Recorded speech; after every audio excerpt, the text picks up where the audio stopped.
નમસ્કાર મિત્રો, મારી યુટ્યુબ ચેનલમાં તમારું હાર્દિક સ્વાગત છે। આજે આપણે વાત કરવાના છીએ ચારણ ઈસરદાનજી અને દેવલબાઈ સાથેની ઘટના। ઓય ઓય બાપલિયા વીછીએ દંશ દીધો છે, શરીરમાં અગનજાળ ઉપડી છે, નક્કી આ દેહ પિંજરમાંથી પંખી ઉડી જવાનું। હવે આમ મુછાળા મરદ થઈને રાડ્યું શું લેવા નાખો છો? કોક દાંત કાઢશે, ઝીણકા એવા વીછીની વેદનાય નથી જીરવાતી। તમારે ક્યાં તરવારના ઘા ઝીલવાના છે? વખત વીતતા વીછીની વેદના તો મોળી પડી ગઈ, પણ કવિ સમ્રાટ ઈસરદાનજીને કાળજે પત્ની દેવલબાના વેણનો દંશ હંમેશને માટે રહી ગયો। 16મા સૈકાની વાત છે। રંગીલો દેશ રાજસ્થાન, જોધપુર નગર અને જોધપુર તાબાનું ભદ્રેશ ગામ। એમ કહેવાય છે કે ગામના રોહડિયા શાખાના એ ચારણને ત્યાં સમાધિગર નામના અવધૂત યોગીએ સંવંત 1516માં ઈસરદાનજીના નામે અવતાર ધારણ કર્યો।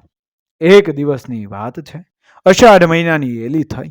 ઈસરદાનજી પાદરથી પાછા આવે છે ત્યાં એમની નજર આંકડો ઊંચો ચડાવીને જતા વીંછી માથે પડી। એમને મશ્કરી કરવાની મોજ ઉપડી। માર્ગ માથે હાલ્યા જતા વીંછીને રાડે ચડાવી કળશિયામાં એ નાખી ઘેર આવ્યા। ઘેર આવી કળશો ગોળામાં મૂક્યો અને માથે બુજારું ઢાંકી વાળું પાણી પતાવી નિરાતે સૂઈ ગયા।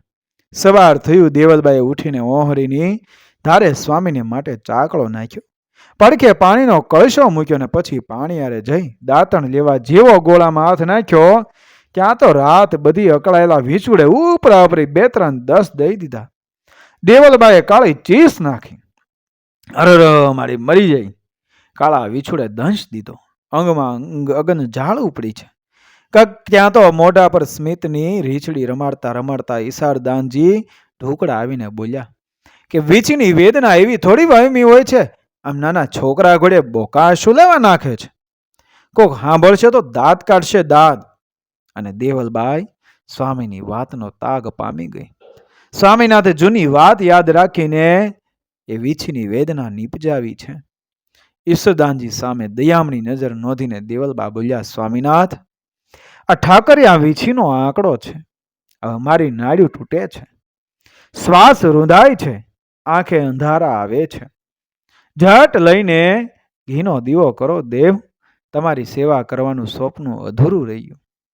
હસવામાંથી હાણ થઈ ગઈ। ઈસરદાનજીના અંગમાં હજાર હજાર વીછીની વેદનાયું પ્રગટી। દેવલબાના મુખમાંથી શબ્દો સરી પડ્યા, નાથ, બોલ્યું ચાલ્યું માફ કરજો, હવે હું લાંબા ગામત્રે જાઉં છું, આવતા ભવે મળશું, લ્યો રામ રામ।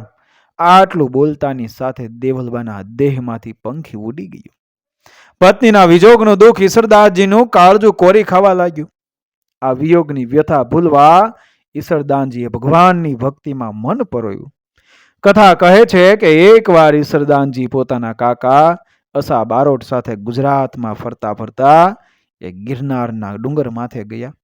ત્યાં કોઈ યોગીએ કંદમૂળની એઠી ખીર આપી। ઈસરદાનજી તો શ્રદ્ધાથી ખીર ખાઈ ગયા। બસ એ જ ક્ષણે એમના 32 કોઠા દીવા પ્રગટ્યા।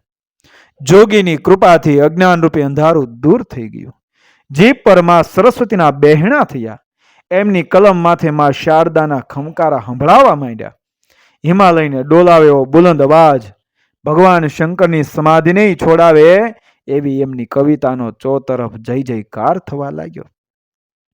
શબ્દના શિલ્પી ઈસરદાનજીએ સૌ પ્રથમ રચેલો એ સ્તુતિ કાવ્ય લઈને દ્વારકા પહોંચી ભગવાન રણછોડરાયને ચડાવવાનો શુભ સંકલ્પ કર્યો। ત્યાં સુધીમાં તો કવિની કીર્તિ મારવાડ દેશમાં પ્રસરી ચૂકી હતી। આથી એ ચિત્તોડના મહારાજા ઈસરદાનજીને કહેવરાયું કે કવિરાજ, જાત્રાએ જતા પહેલા મારી પ્રશસ્તિનું એક ગીત એ રચીને સંભળાવતા જાવ તો 1,07,00,000 રૂપિયાની એ બક્ષિસ આપું। ઈસરદાનજીએ નમ્રતાપૂર્વક સંદેશો મોકલ્યો કે મહારાજા, મારો અવિવેક માફ કરજો, આ જીબલડી ભગવાન સિવાય કોઈના જશ આજે ગાશે નહીં। એટલું કહી અને ઈસરદાનજી ગાડું જોડીને દ્વારકાના પંથે પરવર્યા। દિવસોની યાત્રા કરીને સૌરાષ્ટ્રના મલકમાં પહોંચ્યા। માર્ગ માથે આવેલા બાલાપર ગામને પાદર પહોંચતા તો એક બળદની તાકાત તૂટી ગઈ। અજાણ્યા ગામને પાદર કવિરાજ હિંમત હારી ગયા અને માથે હાથ મૂકીને બેઠા છે। એવામાં ગામનો ગરીબ ઘાંચી દાદુ ત્યાંથી નીકળ્યો। કવિરાજની આફતનો એને અણસાર આવી ગયો. આ તો હોરઠી સંસ્કાર હતો ને ભાઈ. દાદુ જાતનો ઘાંચી મુસલમાન પણ પ્રેમથી ઈસરદાનજીને પોતાના ઘેર લઈ ગયો. ચોખાની રસોઈ કરીને કવિને હેત પ્રીતથી જમાડ્યા ને જતી વખતે પોતાની ઘાણીનો બળદ છોડીને દોરી આપ્યો.